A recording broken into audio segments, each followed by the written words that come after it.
অযোধ্যায় রাম মন্দির তৈরি হলো বেশ কিছুদিন হয়ে গেল। তবে রাম মন্দির আর অযোধ্যাকে কেন্দ্র করে নানা বিচিত্র ঘটনা যেন পিছু ছাড়ছে না।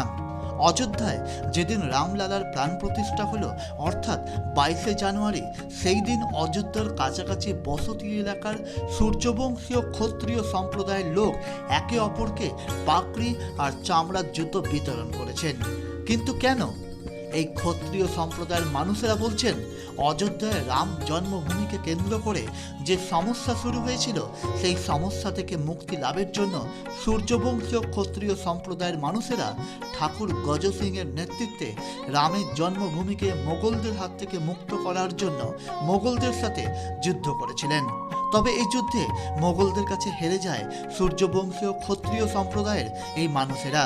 আর এই সময় এই সম্প্রদায়ের মানুষরা প্রতিজ্ঞা করেছিল, যতদিন রাম মন্দির তৈরি না হচ্ছে ততদিন তারা মাথায় পাগড়ি আর পায়ে চামড়ার জুতো পরবে না। আসলে এই ক্ষত্রিয় সম্প্রদায়ের মানুষেরা নিজেদের রামের বংশধর বলে মনে করত।